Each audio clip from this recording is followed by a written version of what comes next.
Hey guys, how's it going? Welcome to Hold the Ball. Hope you guys well. Thank you again for joining us, for tuning in to this very special edition, a Magic Round edition here, where all three of us fellas will actually be there live at the games, either all the games, some of the games, whatever, but we will be there live. In saying that though, I suppose I'll just get straight into it. Fanatics, how you going, bro? What's been happening? Yeah, I'm going good. Actually, really excited for Magic Round. I can't wait, and it's one of the specialist events on the NRL calendar. It's one of the biggest of the year, being the grand final. But yeah, I'm looking forward to Magic Round on Saturday. I'll be coming up on the Saturday, and I can't wait for it. So yeah, it's great to be back on your channel again. Hold the ball. It's been a long time actually. So yeah, it's good to be back on here. And looking forward to discussing Magic Round and all things rugby league. So yeah, it's great to be on. Awesome, as and again, yeah, likewise. Thanks for coming on there, Fanatics. And Pro Enzo, man, first time on the channel for this year. How have you been, bro? What's been happening? Yeah, look, it's a pleasure to be back on the Hold the Ball YouTube channel. Very excited to talk about what's the plan tonight. But yeah, no, I'm going really well, and obviously flying out to Brisbane tomorrow for Magic Round. So looking forward to that. But yeah, it's gonna be a crazy weekend ahead, and I'm looking forward to it. Awesome, as keen as to see you. And Haynsey, bro, what's been happening, brother? And thank you again for jumping on. Pleasure, mate. Always a pleasure for coming on the Hold the Ball. Yeah, thanks for having me on. It's going to be a fantastic weekend. The beauty about this weekend is that I don't have to travel. I just got half an hour on the train and I'm at Suncorp. So I think that's the best part of Magic Round. I don't have to spend fortunes on hotel or flights. I just gotta just hop on the local train and head into the ground. It's going to be a fantastic weekend. It's always great to see all content creators meet up, which we are going to be doing on Saturday. But it's going to be great to interact with our fans and our fellow content creators. Cannot wait. Yeah, for sure. And I actually told these guys before we went live, I've actually got a 1 a.m. drive down to Adelaide, which is around 3 hours, to catch a 6 a.m. flight to Brisbane. So look, in saying that though, I definitely enjoy comfortability and I enjoy where you're at, Haynsey. You're exactly where I would like to be. So it's good you don't have to do travel. In saying that though, we'll get straight into it. So again, fellas, so we're going to do some NRL news and cues. And again, ladies and gentlemen, please feel free to ask any questions. But I suppose per Enzo Vids, I just want to give you your take on this. Players talking back to refs. We know what Josh Reynolds did. What are your thoughts on it, man? And I suppose at the same time as well, refs, should we be more respectful of them? What are your thoughts on that overall? Look, I'd say it's very easy to get frustrated with the refs and their calls sometimes. So I don't blame Reynolds for going off like that. But I think when it comes to, I guess, how the game approaches it now by not swearing at the ref and I guess not getting in their face and stuff, I think that's what the game doesn't like. And obviously you don't do that. But yeah, I guess feel free to be frustrated and maybe just go and talk to the referee about, oh, look, I believe this call's wrong or whatever. But I think what Reynolds did was a bit too far to an extent. But yeah, look, I think got to be a little bit more, I guess, cool down when you speak to the ref like that. Yeah, good point there. Fanatics, over to you, bro. Yeah, look, I think it's you can get easily frustrated when the referees make the wrong decisions, and a lot of players do that. They can approach the referees in a different way. So I think if you're too aggressive, and you swear at the referee, I don't think it's on personally. Yes, you can approach the referee and question a call, but don't do it really aggressively. So that's just my general thoughts on it. Personally, I think talking back to the referee, you can question a call. I think there's nothing wrong with asking about a decision that goes against you. But just don't do it too aggressively in an aggressive manner and swear at the referee. So yeah, that's the way I see it. Haynsey, your thoughts? Well, it's interesting. I don't know. Probably none of you would know this, but when I was maybe a few years ago, and back to my active days, I was a junior referee up in Brisbane, and we were, and even playing footy, we were told like only the captain approaches the referee. And I think in first grade it's a bit hard though, with there's so many people in the leadership group and that kind of stuff. But it's hard. I always believe that if the only people should be talking to the referee is the captain. I think that's how it should be. Like I know there's a game to be won. There's in junior days, you're not only playing the sheep stations, but NRL's the top level, right? So there's a premiership on the line each week, so towards a premiership. So it's always going to be interesting, So there's always going to be a lot of emotions and all that kind of stuff. So, but I think there's a fine line. If swearing at the referee, all that kind of stuff, isn't the way to go, and shouldn't be tolerated. Because at the end of the day, referees are human beings. So, as much as we all, as fans, love to sick it to the referees, at the end of the day, they are human. They are people. They've got families and they've got, they've got loved ones to go home to. So, at the end of the day, I think there's a fine line between, asking a question and abusing the referee. Yeah, no, I totally agree. I guess my opinion, I'm just going to grab from all three of your takes because I think they're all good. Rugby league. So rugby league, the game. I think we got to show the game respect. That the game itself already has rules, unspoken rules, and one of them is respect. Right? You mentioned captains, and I suppose them challenging the refs, but at the same time as well, even a captain should be able to obviously control themselves and again, be reasonable. Like you said, though, like you guys have said, refs sure they make bad calls, the wrong calls, sometimes the good calls, but I think rugby league should be based on respect, and values and ethics. And I suppose that's what's made the game what it is today. Is as much as we love the hard hittingness, the hard hitting and the tough running and all that stuff. I think another thing about the game too that I think a lot of us love or may not even know it is the respect. Right, it's just a culture and ethic in the game there, and exactly, I don't really like, players can, I suppose throw tantrums, but ultimately I think, and I don't mean this in a bad way, but as men, when you just gotta control yourself a bit. Show the respect there to the rest, in my opinion. So, for sure. Another thing as well that's been sort of flying around in the air here, and I'm sure all of us and our teams and our players in our teams have all sort of come across this in one way or another. I suppose the hip drop clarification, I think I'll go here with Fanatics first. What are your thoughts on it as well? And in context, Graham Ansley as well came up on the NRL.com. I think he gave us a brief 3-minute explanation of it. There was no video as well. He just spoke about it. I suppose at the end, I still didn't really get any answers from it. But what are your thoughts on it, man? Well, look, to be honest, I didn't really see the Graham Ansley article, whatever it was that he was explaining in regards to the hip drop. But personally, I think it's a little bit confusing around the game at the moment how they're interpreting the hip drop tackle. Because a player gets suspended for it, whether it's harsh 1 minute or whether it's the right decision. Right call. So I'm a little bit confused by it at the moment, actually. I'm actually a bit confused by the way they're interpreting the hip drop. I think they need to be a bit more, consistent, but they also need to give the fans more of a better understanding of the hip drop tackles. So that's personally what I believe. Hey, Haynesy, your opinion? Yeah, look, I think the hip drop tackle is one of the probably the only rule in the game that isn't black and white. You think like a contact to the head, from a shoulder or swinging arm. That's black and white. That's black and white and an infringement, right? But the hip drop, it's different. So what I can think, it's when you make a tackle and you slide down and you basically your whole body weight is landing on the back of the legs, and it makes it worse when your studs are up into the air. So basically, all your momentum, all your weight is going onto the back of players' legs and lower legs and all that kind of stuff. And they're trying to stop that, but it's not more of the hip drop clarification for me. I'd say it'd be the consistency of knowing what a hip drop is. The grading and all that kind of stuff. We get people who get 4 weeks, people get a fine of 1 week. So I think we're starting to get a little bit of a brief understanding of what it is, but I think at the same time, though, we're still confused on what's the grading actually like because it's so different from time to time. Yeah. Parenzo, your views, bro? Yeah, look, obviously it's a disgusting tackle. I think the hip drop tackle is I think it really needs to get out of the game. Obviously, it really does damage a player, I think, if it's like bad. And as it does put weight onto the it exposes the knees, basically, and players' legs. So it's not a good tackle at all.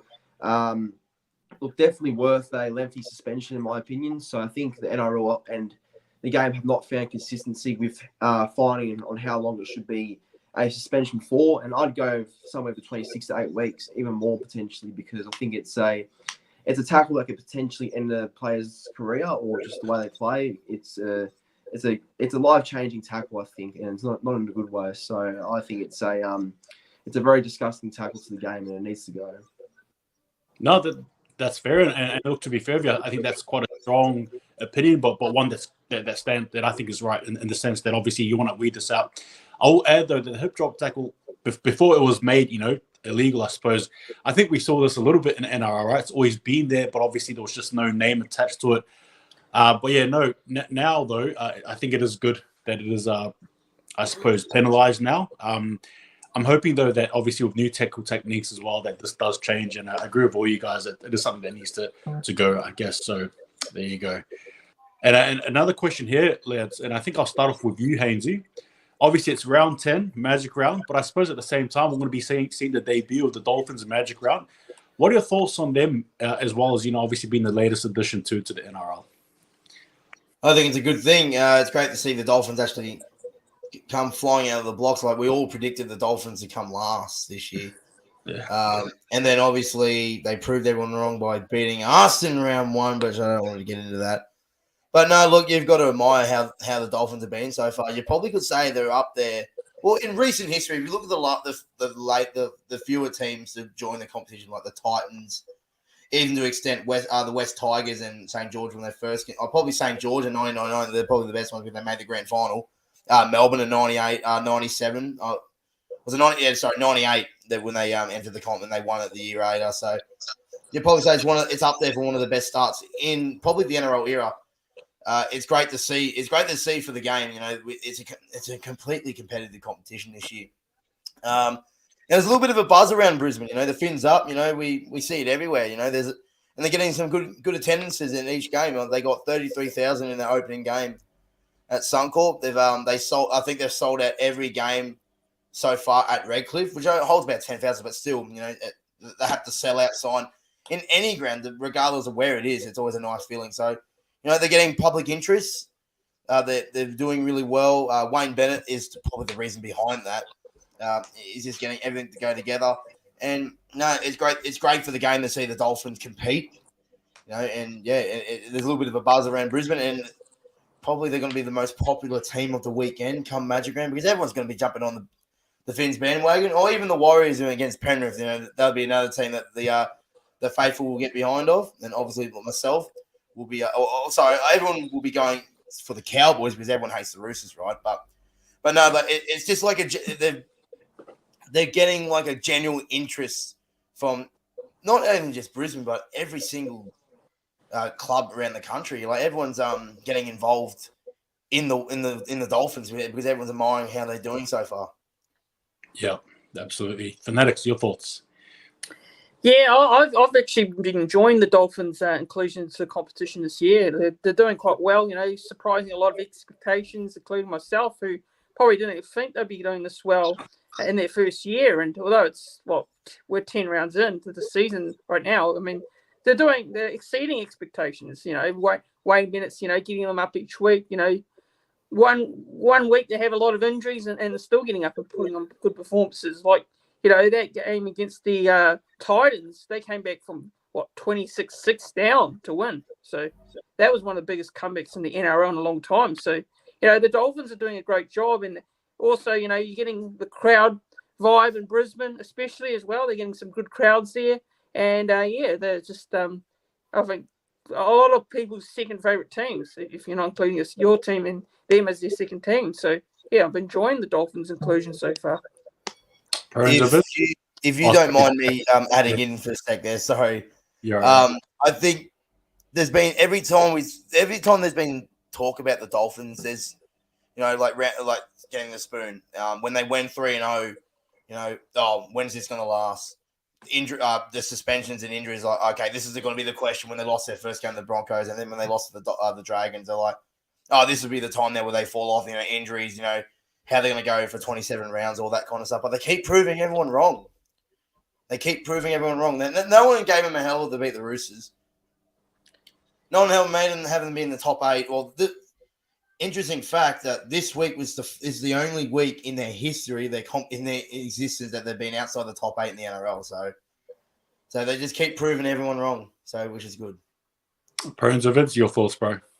Yeah, the Dolphins this year. No, look, it's been a good addition to the game. I think it definitely was needed, another Queensland team. I think first of all, but yeah, look, I think the Dolphins have been a success so far. I think as what we've seen so far during the NRL season, they've been winning games and actually have been surprising a few clubs themselves. So it's a healthy sort of thing to see as a new club, because I can't remember the last time a club a new club coming to the game started this well. So it's obviously the Wayne Bennett effect's kicking in there, I'd say, and the players are responding, and I think they were concerned at the start of the year that they didn't have a marquee signing or like a big name signing, but so far for what they've got, they're doing pretty well to be sitting, I guess, around the border or just outside the top 8. So it's not bad, is it? It's not a bad start. So yeah, it's good because they're proving people wrong to where they had them around the bottom of the ladder. Like myself, I had them about 15th. So yeah, they're nowhere near that. So it's obviously a good sign for the Dolphins to be this good so far in 2023. Yeah, no, for sure. And I'll just quickly add as well, the Dolphins, obviously, they've played the Roosters, but they've yet to play the Warriors and Manly as well. So I thought I'll just throw that in there as well. So yeah, obviously, we'll have to wait and see what happens. All right, so we've got another bit of a thing here to throw for you guys. So this is what I call Game 1, Origin Coach. Enzo Vids, you're the Origin Coach, and you've got to pick your first. So you only have to pick your first. Who would you pick for Queensland? Your first player to pick. One player to pick to start the. Who would it be? Your halfback? Would it be your fullback? Who's impressed you from the Queensland team? And then next it'll be New South Wales. So Enzo Vids, Queensland. You're the coach. Who are you picking first? Might be a bit biased, but I'll pick Daly Cherry Evans as my first player for Queensland. I think as he's the captain and the halfback, and he's obviously been there, done it before, it's very important to have him in the team. So I'd go with DC as my first pick for Queensland. Norris Fanatics, yours? Actually, I'll go Reece Walsh. So it's a bit of a bold one here, but I'll go Reece Walsh basically purely on his form this year. And I think I'd have him at fullback. It's a big call. I know Pong has, always played well for Queensland in the past, but if you're going to pick it off form this year, and you've got to go with Walsh, Reece Walsh. Haynsey? Has to be Cameron Munster. He picks himself. Everyone admires what he does. Like, there's no denying it. As a New South Welshman, it pains me every time he plays. We've got to watch him. But no, obviously, Cameron Munster is probably the one you want to have. If he's available, that's the first one on the list. Has to be Cameron Munster. He's a game changer. He lives for these moments, and you want him in your side when the back's against the wall. That's the Queensland mentality. So I have to go Cameron Munster. Yeah, look, for me, I was going to say Munster, but I think I'll say Paddy Carrigan. I don't mind what he brings. Obviously, he's an enforcer. He's a leader. And he's just a really good all-round ball player. I think this year as well, we've been seeing him develop more into, I suppose, better ball-playing player too on top of that. And he's a defensive workhorse. I think he's a great have. Again, Queensland, they always get it good with those players there. I don't know why, but it just is what it is. But that'll be my first pick. All right, the next is New South Wales. And I think I'll start with you, Enzo, again. Who would you pick first player for New South Wales?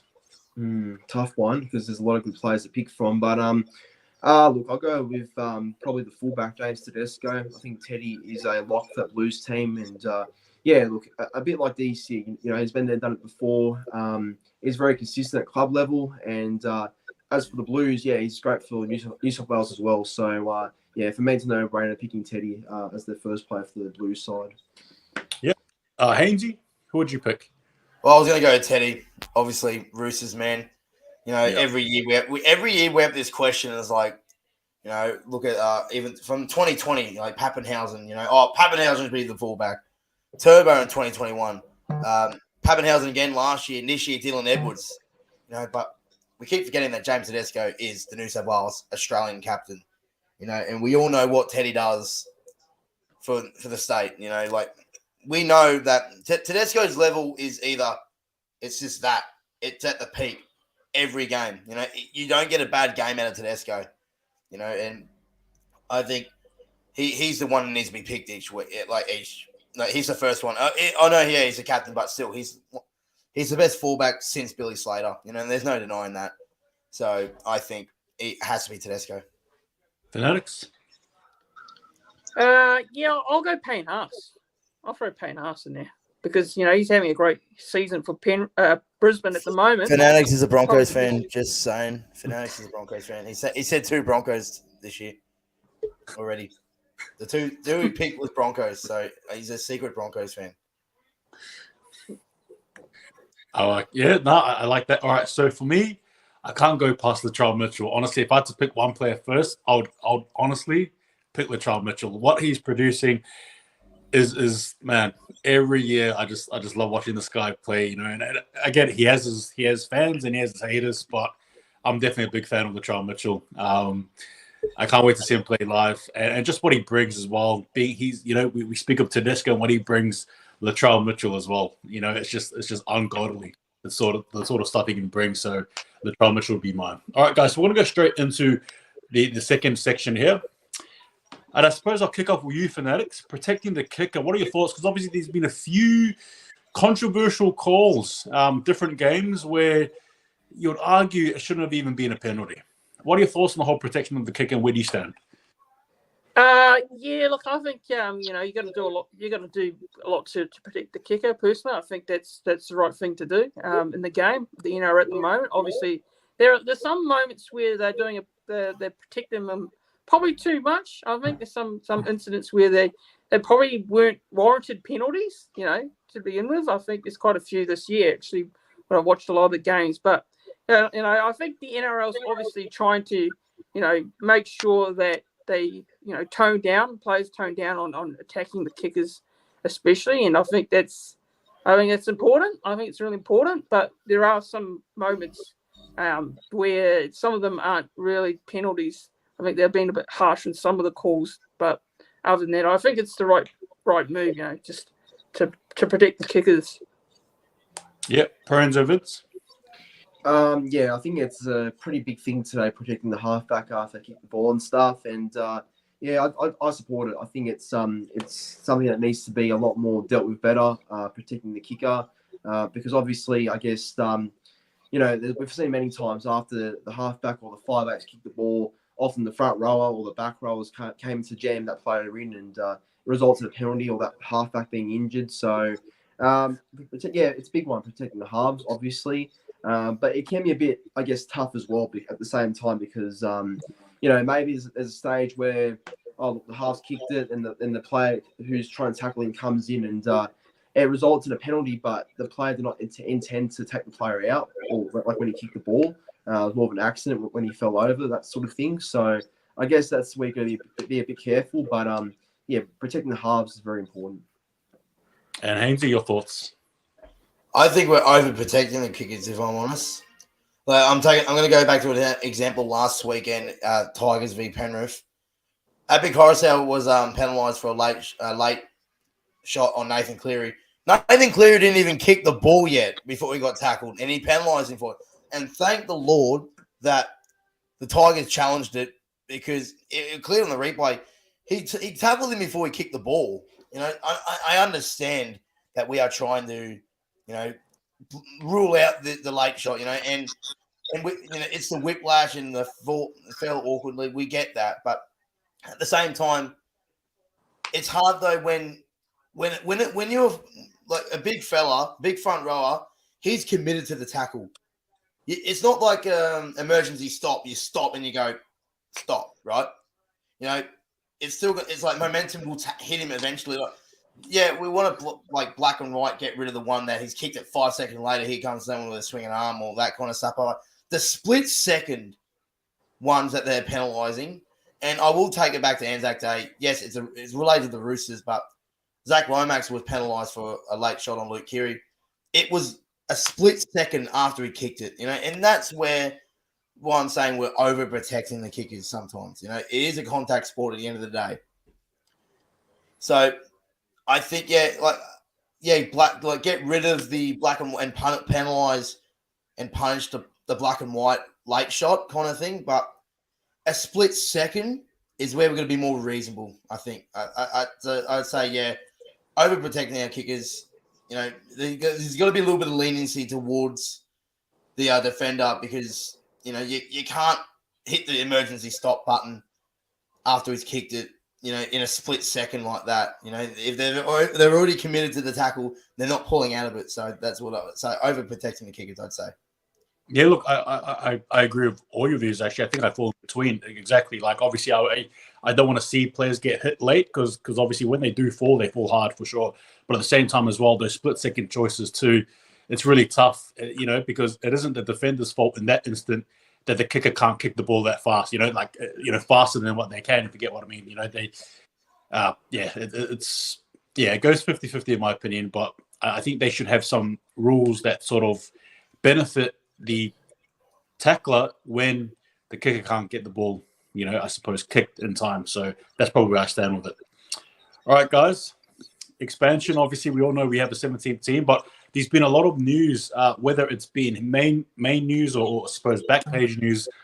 There's a lot of rumblings happening about NRL and obviously an 18th team. We have 17 now, and as much as I like the Dolphins being added, I want another team because the buys and stuff is a bit too much in my opinion. But in saying that though, Fanatics, I think I'll start with you. Who do you think should be the 18th team in NRL? Why? Oh, this is a tough one. Just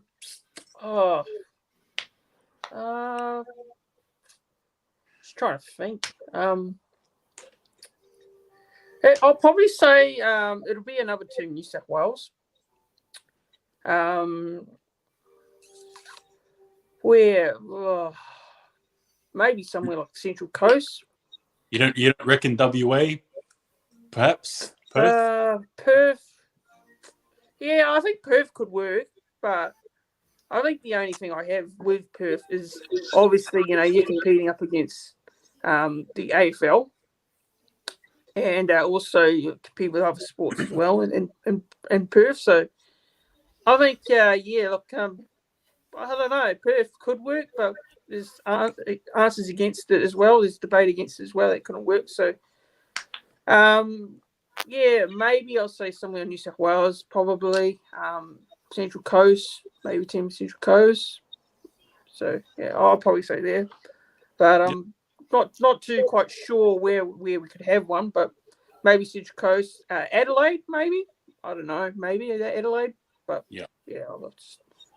my thoughts are for maybe Central Coast team. No worries. Pro Enzo Vids, your thoughts, bro? So a couple of months ago, I made a video about who I think should be the 18th team. I don't know if you saw it, but I believe the Wellington Orcas should be the next 18th team, another New Zealand team. I reckon. I don't know. I just reckon that having another New Zealand team would be quite interesting because I think there's a lot of talent over there and enough talent pool to make another successful team in New Zealand.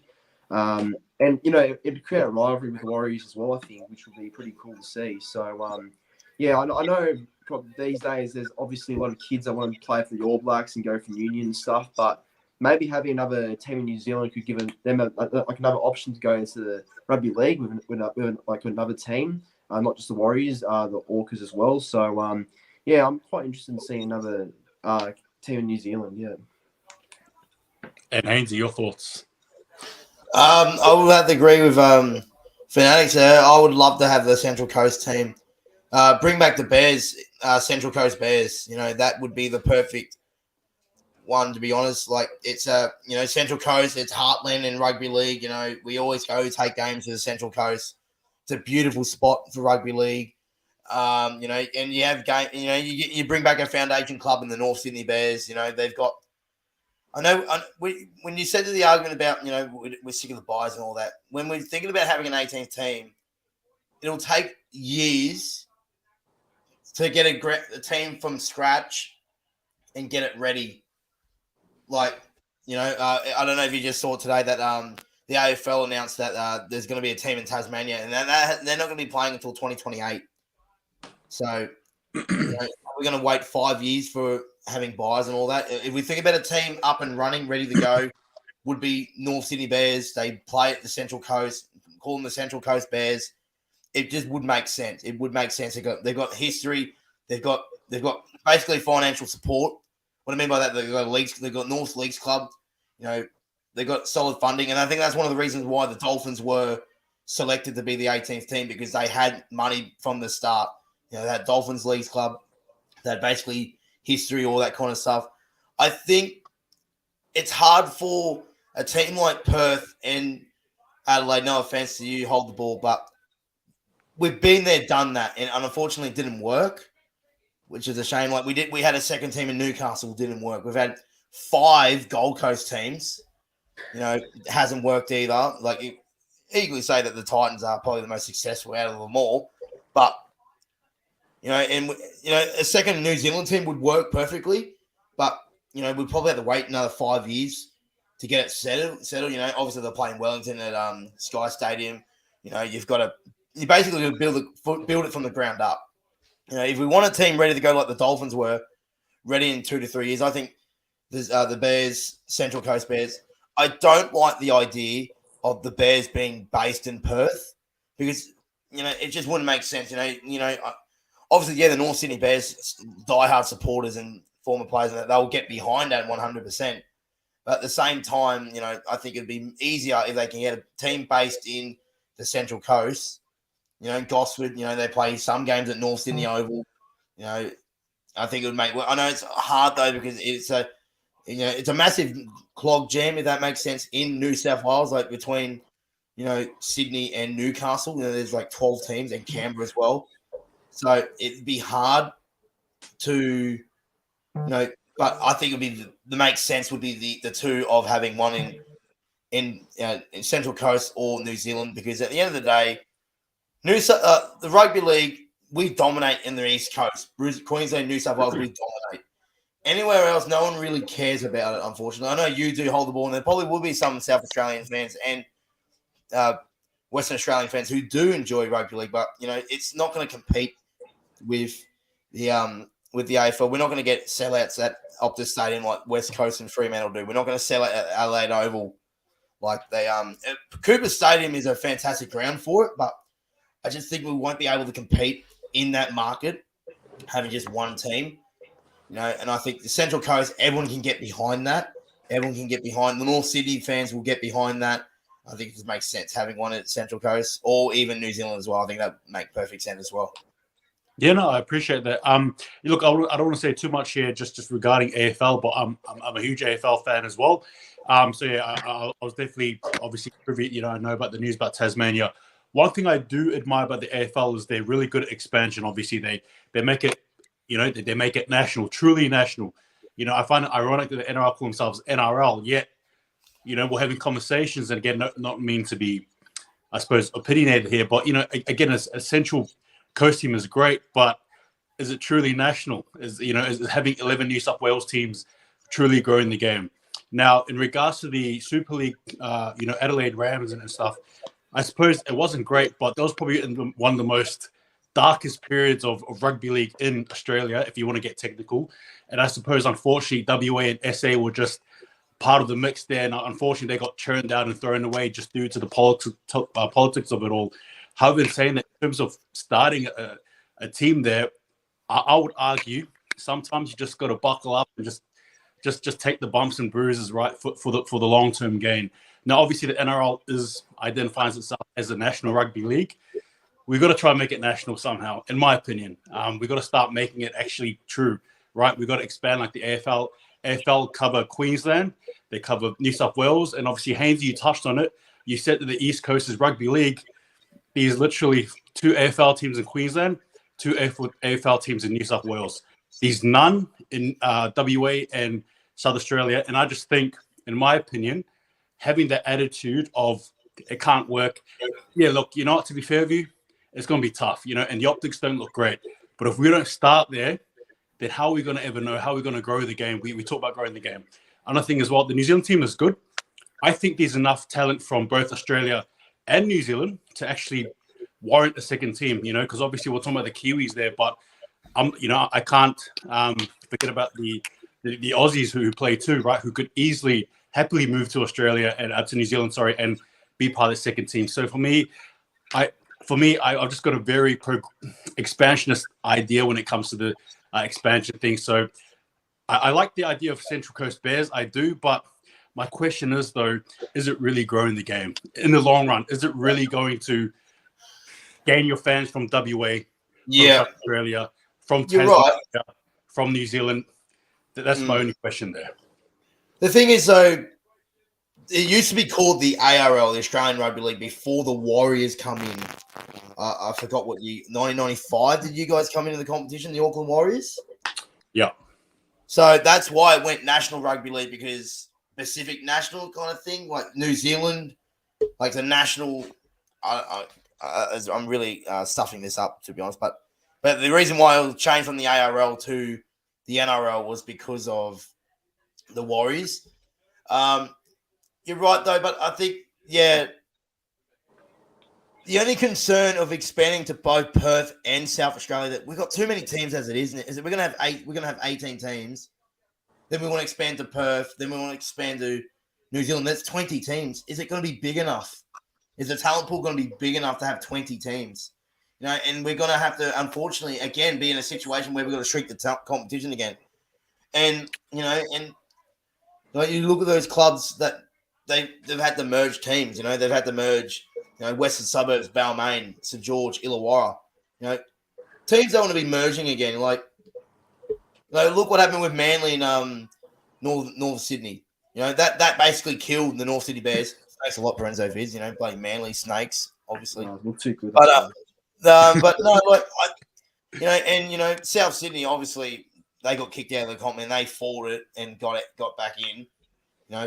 It would be so sad that we have to let teams go because of that, because of shrinking the teams to make it like 16 to 18 teams where we want as a solid competition. I think it's just hard to.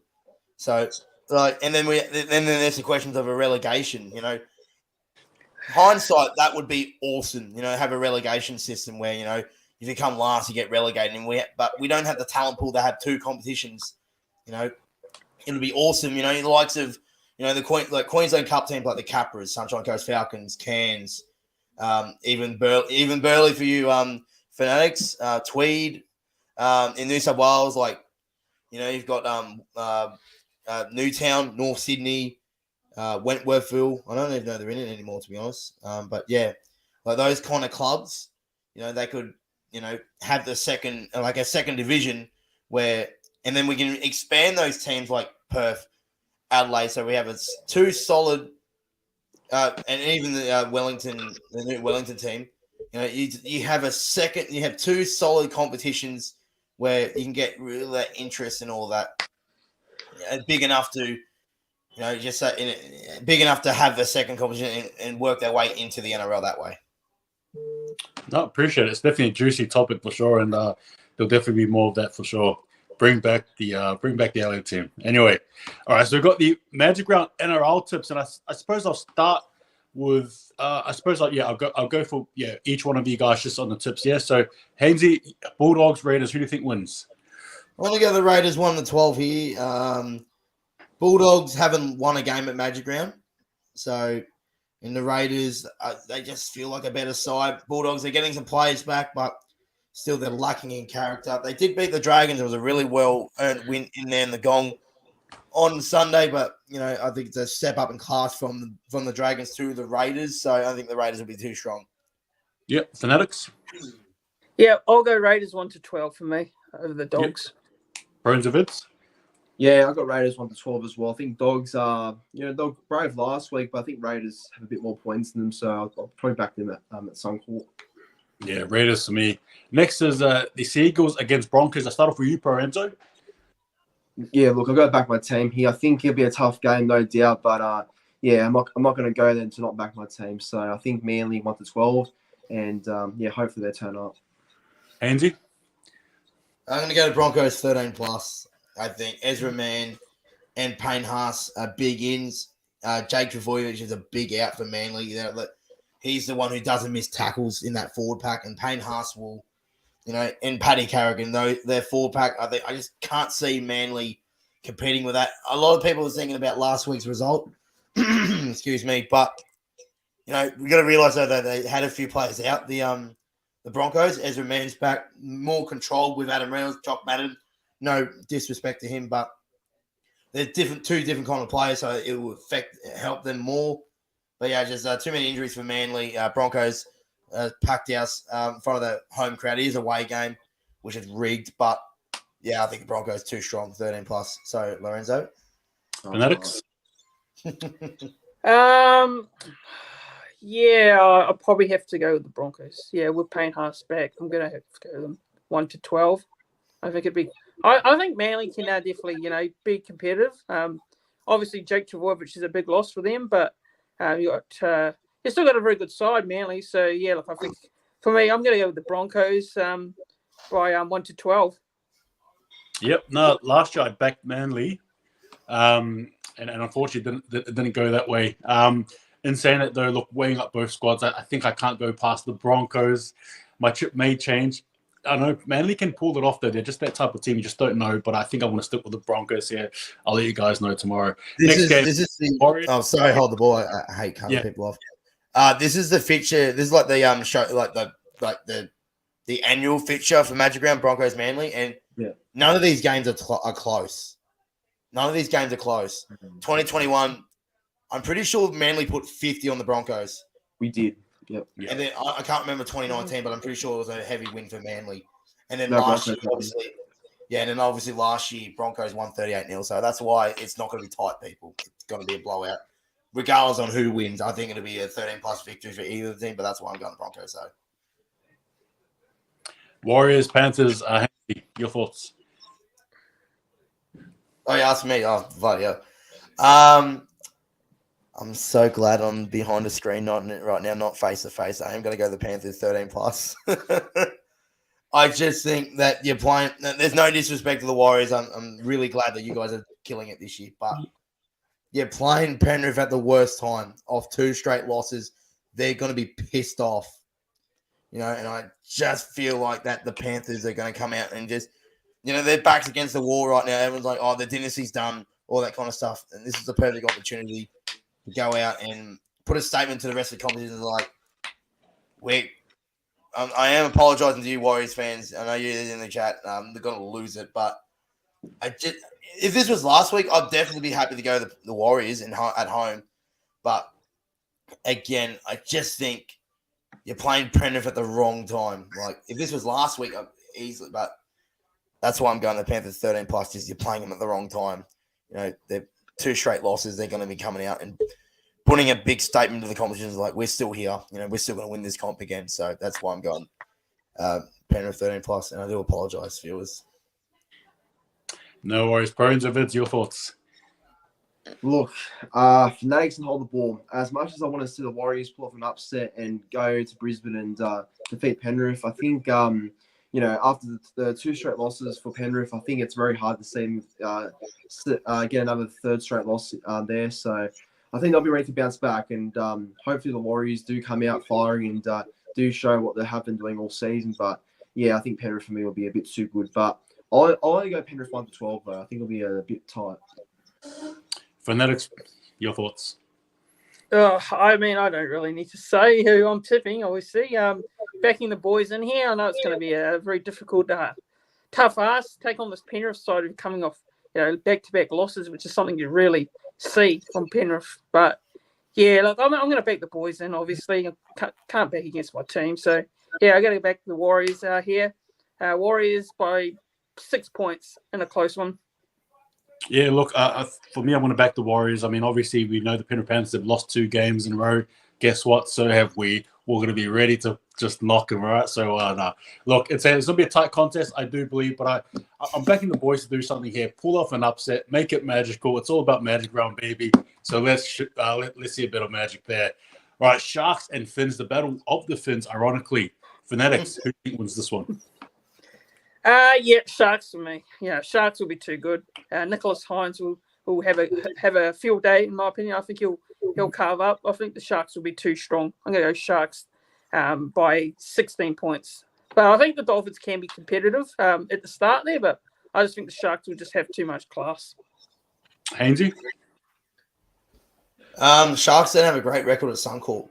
I'm still going to tip the original Finns, the Sharks. Yeah, the original Finns. I'm going to go 1-12. I think it'll be close. Like I said at the start of the preview, or the chat, The Dolphins, they're basically everyone's second team. They're going to be at home. It's their first Magic round. There's going to be a little bit of buzz behind them. The crowd's going to be behind them. I think it'll be enough to make it a decent contest. But yeah, I think 1-12, hot boy, wet hair, Nico Hines will just steer him over the line. Enzo Vids. Yeah, I'm actually going to tip an upset. I'm going to go the Dolphins here, 1-12. I think it would be fins up for the Dolphins. And I think, look, while the Sharks have been pretty good recently, I think the Dolphins at Suncorp have, shown that they are pretty good up there. So, yeah, I'll tip the Fins 1-12. I'll back them in. It's going to be a tough one. Look, stuff it. I'm going to go with the Fins as well. Stuff it. I think I'm going to go with the Dolphins. I'm just believing that the crowd will rally them home. Granted, though, I can't go past the Sharks because they are absolutely playing some hot footy backed by Nico Hines as well. But I'm just going to go the upset tip, something magical. So, yeah, Fins for me. Storm and Rabbitohs, Fanatics, your thoughts? Oh, yeah, this is a difficult one. This is a very tough game to tip, actually, because both teams are in good form at the moment. Obviously, the Storm haven't been that convincing, but they've also had the bye as well, and the Rabbitohs have also found some good form recently as well. So, look, last time these two teams played, I believe Melbourne got up there in Sydney there at a core stadium. So the Bunnies will be looking for revenge here.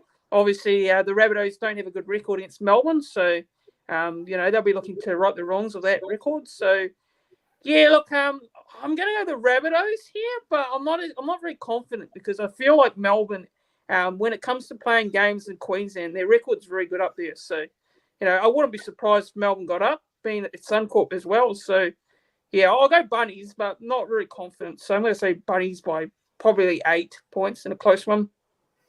Bredzovitz. Yeah, another tough game actually, but I will back in Melbourne to win. I think the Storm do have a good record at Suncorp Stadium, and I think they will be a bit too good for the Rabbitohs side. But Souths aren't a club to count out, so I think they'll be up for it. But look, I'll go safe and back in Melbourne to win here. Enzy? I think you know the answer to this one. Storm 50 plus. No, I'm just kidding. Storm 1-12. Like Fanatics said, good record at Suncorp. They got a great record against the Rabbitohs. It should be a good game. It'll be a classic. Probably the game of the round. I just hope it's not like last year where the Storm Penrith game was a letdown. Hopefully it's the game of the round. It's sold out, so it'll be full house in for the game of the day. I think Storm will have enough. Surprisingly, the Rabbitohs have played 3 of their last 4 games this year at Suncorp. They played the Dolphins. I think they played Penrith at home. Then they played the Broncos last week, and then they're back at Magic Round this week at Suncorp. So the last 3 in the last 4, they're going to be at Suncorp. So they're going to be used to the ground.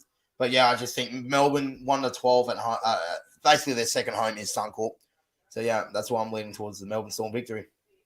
Yeah, look, for me, I'm going to go with the Rabbitohs. I can't get past against that team, and I really think they're going to be rallying from that win against the Broncos last week. Granted, it wasn't the strongest Broncos team, but nonetheless, I think they should be able to, definitely get the cookies there at the end against the Storm. So Rabbitohs for me. I'll start off with you, President. Tigers, Dragons. Yeah, it's a bit of a tough game, this one, actually. But I think I'll go with the Tigers based on form. I think Tigers are showing a bit of signs of improvement, I reckon. I think after the past 2 weeks, I know Manly beat them, but that game they could have easily won as well. And being Penrith's obviously huge. Like, that's upset of the decade, I'd go as far as. So I can only see Tigers continuing that good form. So I'll back them in here to win. Haynsey? I'm going to Tigers 1-12. But, everyone keeps saying that how bad they've been this year. They've actually been in tight games. And obviously, they got their first win of the season last weekend against the Panthers, which was great. This time last year, well, not this time last year, but the last time they got their first win of the season last year, they backed it up the week later by beating Souths. So, it's just, again, it's that question of the Tigers. They're up there now after getting that win. Can they keep it there for the rest of the season? If they can do that, I'm in all to say that they're not going to get the wooden spoon. If they continue on with this form and play consistent footy like they do. And they're doing all the little things right. They complete it nearly 90% each game. It's just been able to score points. Fast track, Suncorp Stadium. Sunday afternoon at 2 p.m. I think the Tigers will score a lot of points. It'll be a high-scoring game. The Dragons won't. They'll be in this game, but I just think the Tigers at Big Coruscant will have an absolute ripper of a clash. And I'm calling it now. Alex Twal will score his first try at Magic Round. We're going to storm the field. Tigers won the 12. Awesome, as and Fanatics, your thoughts? Yeah, I am going to go with the Tigers here. I'm going to go with the Tigers purely based on what they did last week and winning that game against Penrith, and that'll be a bit of a confidence booster for them now because, getting that monkey off the back, especially getting that, first win always does sort of help the side. So, yeah, I reckon the Tigers will get up, and I'll go Tigers. Tigers by 8 for me. Yeah, I think it'll be Tigers by 8. Yeah, look, I want to back the Dragons here. They're going to ruin that momentum. Again, I feel like the Dragons will definitely be feeling it. After their close loss to the Bulldogs, I think they're there to ruin a bit of magic there. So Dragons for me. All right, next one here, Haynesy, shut off the bat, man. Roosters, Broncos, who are you tipping? Roosters, Cowboys. I was going to say, don't tell me playing the Broncos. Roosters will win 13 plus. I'm being serious on this. I think we will absolutely dominate the Cowboys. Again, undefeated at Magic Round. Great win against the Warriors. Sorry, boys. But I was just really proud with our defense. We were able to keep a team in scores in New Zealand and all places too, by the way. I just think our forward pack is going to be more experienced than the Cowboys. Yeah, we're missing some outside backs. Drew Hutchinson I don't know why he's playing, but that's the only concern I've got in this side is Drew Hutchinson is marking up on Valentine Holmes. But if he can cover Valentine Holmes, I think we'll be fine. Jared, Lindsay absolutely will kill it. The Butcher brothers, they're underrated because underrated performance last weekend because that Butcher and Egan Butcher combined made 110 tackles with 0 miss. So they're workhorses. Victor, the sin bin Radley won't get sin binned, that's for sure. And then just off our bench, I think off the bench is going to be so much more important. There's still a question mark on this. The Cheese will play, but he is named. Jake Turpin is in there as a precaution. And either he gets ruled out, Turpin will go in the 9. I think either Fletcher Baker will come into the side. We've got a world-class bench. Lodge, Crichton, Tupanua, and Jake Turpin. So it's a world-class bench. I think we'll just be able to win the middle, and I think everything will be fine for us. I'll go Roosters 13 plus and a big win. No worries. Fanatics, your thoughts? Yeah, I'm going to go Roosters here. Roosters will be far too good for the Cowboys. The Cowboys are really struggling. They're just not, not their usual. They're not at their best this season, not what we would have expected. I thought the Cowboys would be doing a lot better than what they have been. So, yeah, I think the Roosters will be too good here. I think they'll be too strong. So, I'll go Roosters 13 plus for me. I think they'll be too good. Yeah, Brains of Vids? Yeah, Roosters 13 plus as well. I think Roosters are just a class way above the Cowboys at the moment. I think Cowboys, I don't know where they are as a club. They've lost, it seems. And, I don't see them coming out on Sunday and proving a point because I think Roosters will be way too good. So, yeah, Roosters 13 plus for me. Yeah, no, I definitely agree with you guys. Well, I think the Roosters will be too strong. Unfortunately, the Cowboys, there's something wrong there. And, I don't think the Roosters will help that issue there as well. So, Roosters for me. Last game as well, Fanatics. And I'll go for you. Last game is the Titans against Eels, man. Give me your thoughts, and then we'll just quickly wrap this up.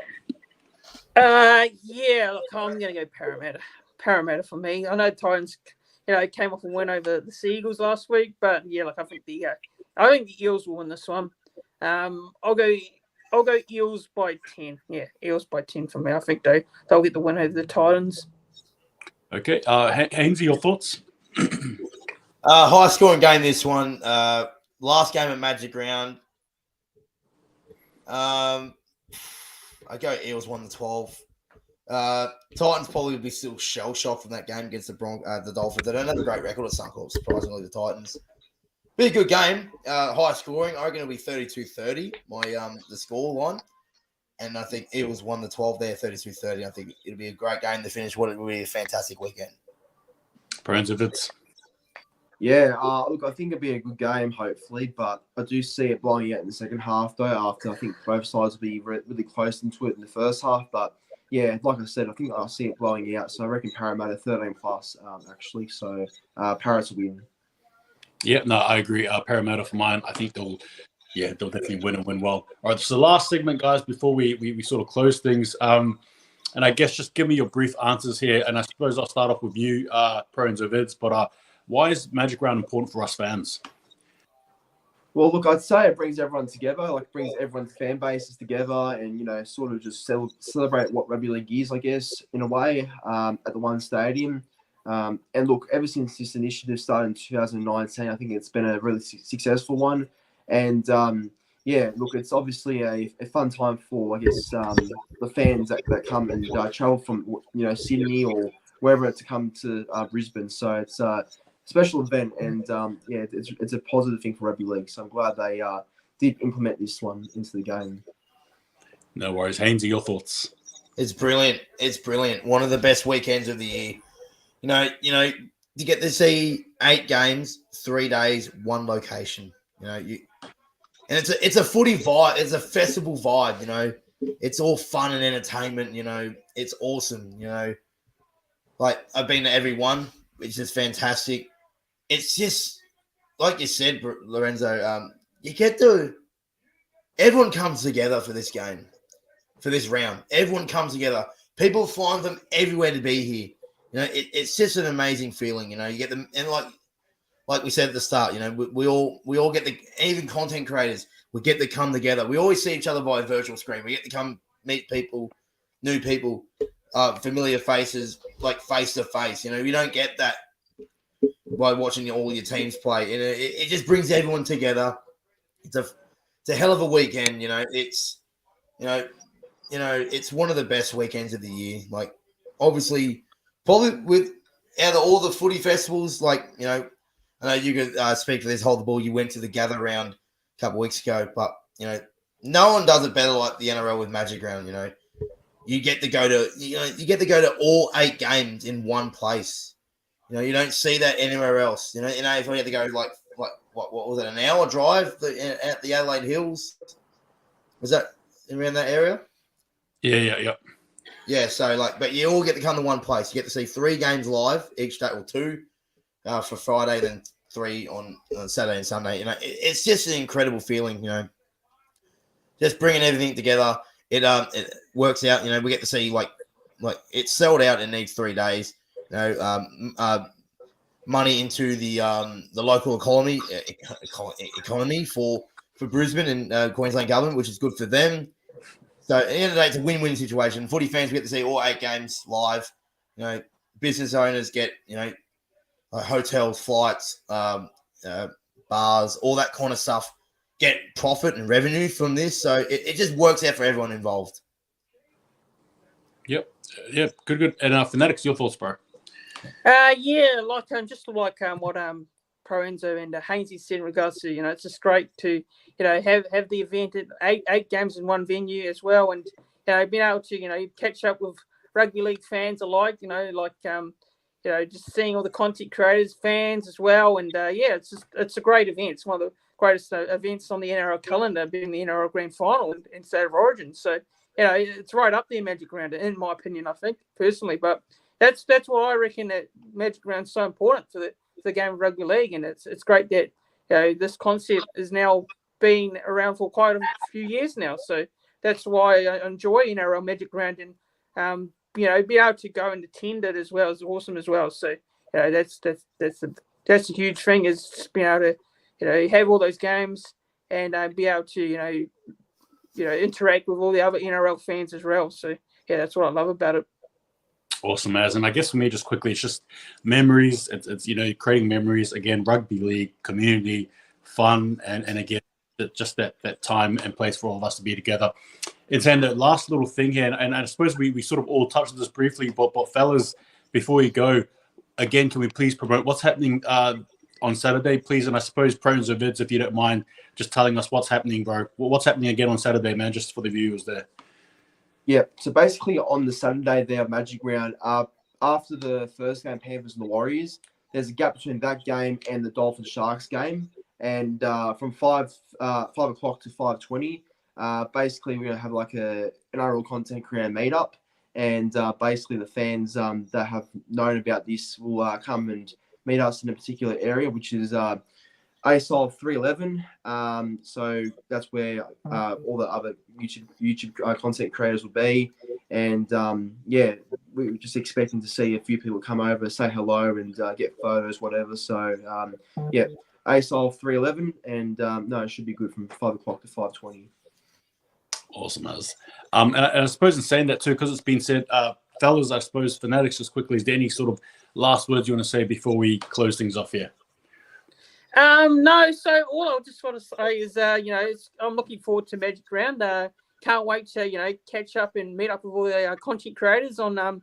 I'll be there on the Saturday. I'm arriving from taking the train up from the Gold Coast, up to Brisbane. So I'll be coming up on the Saturday morning. So yeah, we're around about 10:40 a.m. train, and I'll be probably there about 11:30 to 12 o'clock. So yeah, I'm looking forward to it and looking forward to catching up with the fans as well. And yeah, I can't wait for Magic Round this week. Actually, it's going to be really enjoyable. And yeah, I'm looking forward to Saturday. Awesome, as. Haynes, any last departing words before we head off? Just to everyone who's going to Magic Round, enjoy your weekend of footy. It's going to be absolutely amazing. If you are attending the meet and greet, come say good day. It's a way to say thank you to you guys, to everyone. It doesn't matter if you've got 1 subscriber or 4,000. Everyone seems to enjoy our content. We can't thank you guys enough for, just to subscribe and watch our videos. It means the world to us. So, but yeah, enjoy your weekend of footy. If you come say good day, really appreciate it. Everyone just enjoy yourself. It's going to be a fantastic weekend, and can't wait to see all of you throughout the weekend. It's going to be fantastic. Awesome, as. And Pro Enzo, bro, closing with you, brother. Yeah, look, first of all, thank you, Hold the Ball, for having me back on your YouTube channel. Good to be back on, and yeah, do appreciate it. But yeah, like everyone else just said before, looking forward to seeing everyone for the first time or second time, whatever.